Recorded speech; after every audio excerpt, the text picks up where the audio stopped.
Now, here's a film that has some familiar material in it, but yet I think it does it in a fresh way.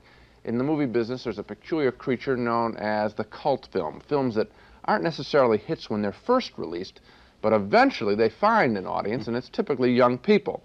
These cult films end up playing for years and years at midnight shows and at revival film houses.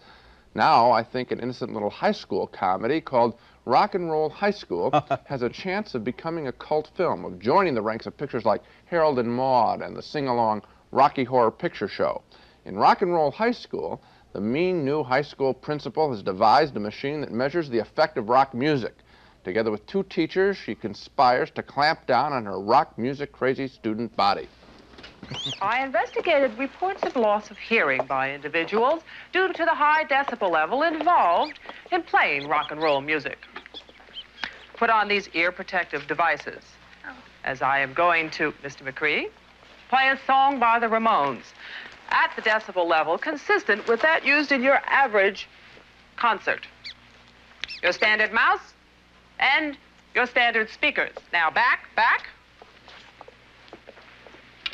This is the rockometer. Gee. It is used to measure comparative rock and roll intensity levels. Watch the mouse while I turn it on.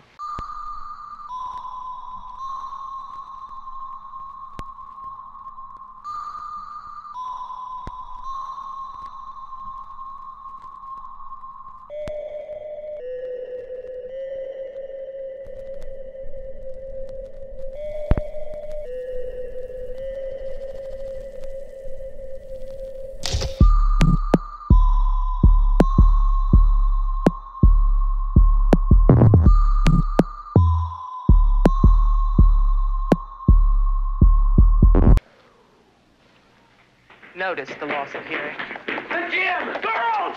Music! Lag dancing! I think they're trying to tell us something. Music! Okay!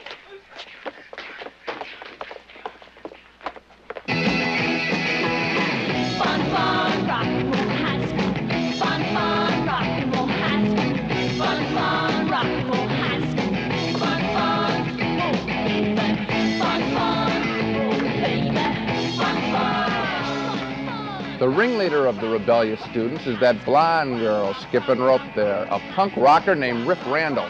She is first in line when the Ramones, a genuine punk rock band, show up in town for a concert.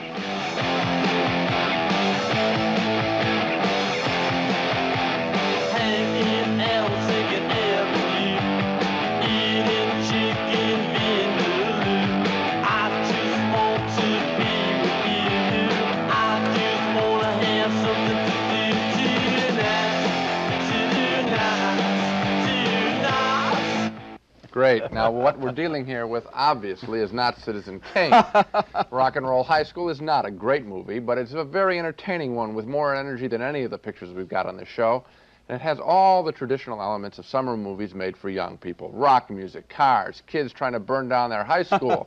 Come on, this is your all-American fantasy. The music is good, the characters are broadly drawn. This is just the kind of film that kids love to learn by heart so they can sing along with it. And I found it very entertaining, too. Well, I found this movie kind of a close call. Now, I can't really recommend it, but I did enjoy it. It's got a lot of energy. I enjoyed the Ramones. Yeah, I like the girl who played Riff Randall. P.J. Souls is her name. P.J. Souls. I like the situation, just kind of Armis Brooks with punk rock thrown in. Yeah. I can't quite go as far as you go. Now, you say this is going to be a cult movie, right? I think it's going to make it. I think it's going to make it. This film, in many ways, has the same appeal as Grease, only this one's a little rougher. Grease was supposedly going to be about tough kids. These kids are, you know, break it up a little bit more. I enjoyed it. Okay, well, 6 months from now, I'll come back and see if it's playing at midnight or not. Okay. I can't quite recommend it, but yet I wouldn't quite tell you not to go. How's that for sitting right on the fence? Anyway. We disagree, however, on Rock and Roll High School, a punk rock movie. I thought it was all good, terrific summertime fun, a lot of good times with a lot of energy. Roger thought it was a near miss. I say yes, he gives it an affectionate no.